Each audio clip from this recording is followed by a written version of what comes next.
ایک ایسا زنا جو 10 بار زنا کرنے سے بھی زیادہ برا ہے۔ بسم اللہ الرحمن الرحیم۔ اسلامی معاشرے کی پاکیزگی کی حفاظت کرنا، ہر مسلمان کی عزت، نفس اور روح کی طہارت باقی رکھنا اور اچھے نسب کے لوگوں کو ملاوٹ کی غلاظت سے محفوظ کرنا زنا کے حرام ہونے کی حکمت ہے۔ عبرانی کی ایک صحیح روایت ہے کہ ابو العاص نبی صلی اللہ علیہ وسلم سے روایت کرتے ہیں کہ آپ صلی اللہ علیہ وسلم نے فرمایا، روزانہ آدھی رات کے وقت آسمان کے دروازے کھول دیے جاتے ہیں اور ایک پکارنے والا فرشتہ پکارتا ہے کہ ہے کوئی دعا کرنے والا جس کی دعا قبول کی جائے، کوئی سوال کرنے والا جس کا سوال پورا کیا جائے، کوئی مصیبت زدہ جو دعا کرے اور اس کی مصیبت دور کر دی جائے۔ یعنی آدھی رات کے بعد دعائیں قبول ہونے لگ جاتی ہیں۔ ناظرین، اللہ تعالیٰ ہر دعا کرنے والے مسلمان کی دعا قبول فرماتا ہے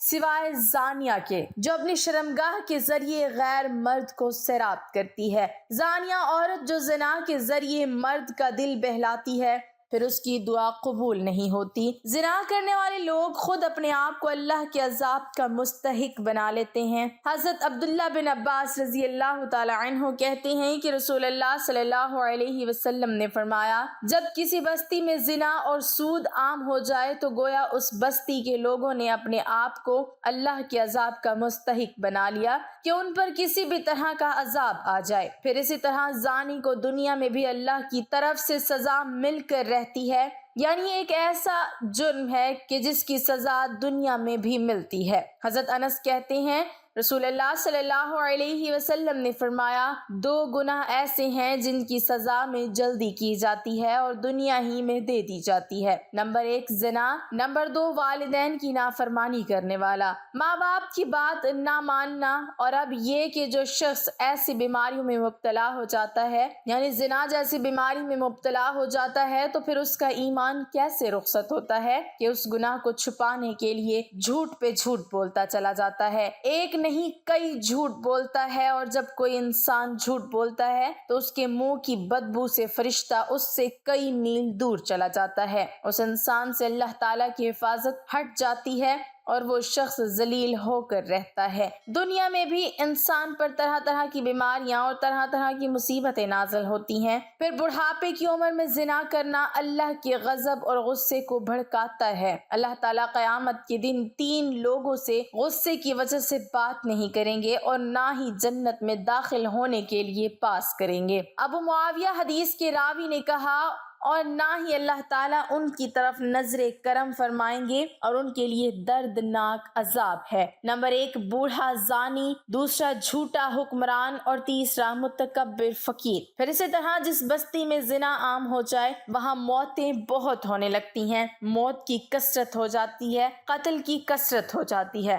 پھر اسی طرح کسی بھی غیر حاضر شخص کی بیوی سے زنا کرنے والے شخص پر اللہ تعالیٰ قیامت کے روز ایک سانپ مسلط کر دیں گے، یعنی کسی عورت کا شوہر کہیں گیا ہوا ہے اور ظاہر ہے کہ شوہر بیوی کا محافظ ہوتا ہے، اور اب اگر وہ اکیلی ہے تو اس کو اکیلا پا کر کسی نے اس کے ساتھ اگر برائی کی، ایسا شخص قیامت کے دن اس انجام سے دوچار ہوگا۔ عبداللہ بن عمر کہتے ہیں رسول اللہ صلی اللہ علیہ وسلم نے فرمایا، جو شخص کسی غیر حاضر آدمی کی بیوی کے بستر پر آ کر بیٹھتا ہے اس کا انجام اس شخص جیسا ہے جسے قیامت کے روز زہریلے سانپوں میں سے ایک سانپ ڈسے گا۔ پھر ہمسائے کی بیوی سے زنا کرنے کا عذاب یا اس کی سزا کسی بھی دوسری عورت کے ساتھ زنا کرنے سے 10 گنا زیادہ ہے، کیونکہ ہمسایوں کے بھی کچھ حقوق ہیں۔ حضرت عبداللہ رضی اللہ تعالی عنہ بیان کرتے ہیں کہ میں نے رسول اللہ صلی اللہ علیہ وسلم سے پوچھا، کون سا گناہ اللہ کے نزدیک سب سے بڑا ہے؟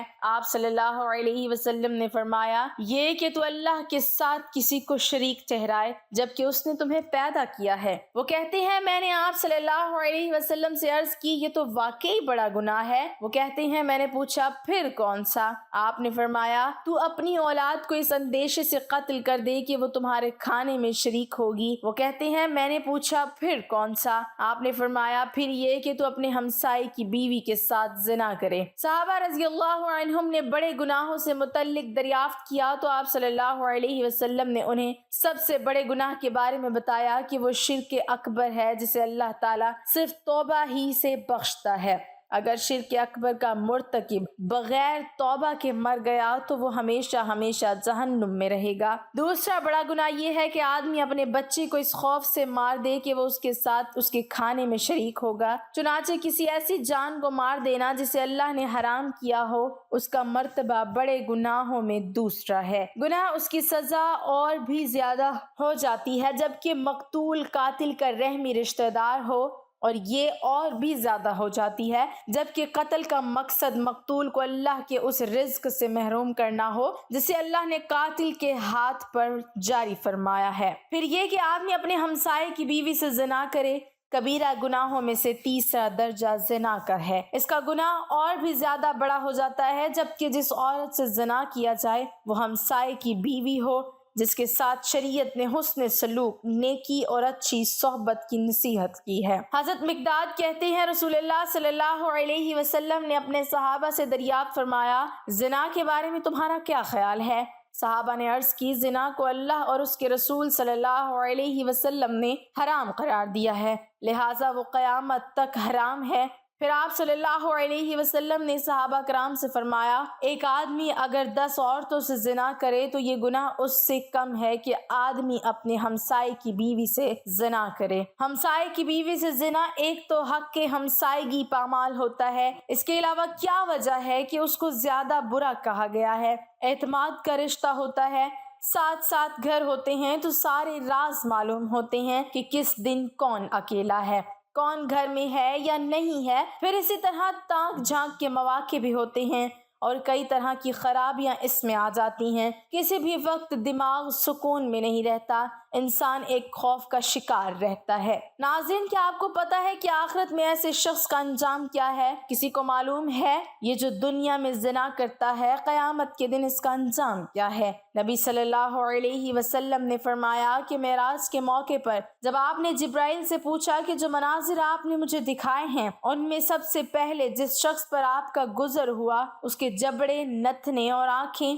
گدی تک لوہے کے آلے سے چیری جا رہی تھی، تو یہ کون تھا؟ تو بتایا گیا کہ یہ وہ شخص تھا جو صبح کے وقت گھر سے نکلتا، جھوٹی خبریں گھڑتا جو آنن فانن ساری دنیا میں پھیل جاتی، اور اب تو میڈیا کے ذریعے ایک جھوٹ پوری دنیا میں کروڑوں مرتبہ ملٹی پلائی ہو جاتا ہے، اور ننگے مرد اور عورتیں جو آپ نے تنور میں جلتے دیکھے کتنا ٹائٹ ہوتا ہے، وہ زانی مرد اور عورتیں تھیں، یعنی دنیا میں زنا کرنے والے مرد اور عورتیں اس تنور کے اندر آگ میں جل رہے تھے۔ اور تیسرا شخص جو خون کی ندی میں غوطے کھا رہا تھا، ہم نے دیکھا جس کے منہ میں بار بار پتھر ڈالے جا رہے تھے، کہ وہ شخص جو دنیا میں سود کھاتا تھا۔ اب دیکھیے کہ یہ ایک ایسی بیماری ہے، ایک ایسی خرابی ہے کہ جس کو افسوس کے ساتھ کہنا پڑتا ہے کہ اس مسلمان معاشرے میں آزادی کے نام پر خرابی بھی نہیں سمجھا جاتا۔ ایک وقت تھا کہ جب اسے بہت ہی بڑی برائی سمجھا جاتا تھا، اور کوئی شخص اگر ایسی برائی کے قریب سے بھٹکتا تو اسے ذلت کی نگاہ سے دیکھا جاتا تھا،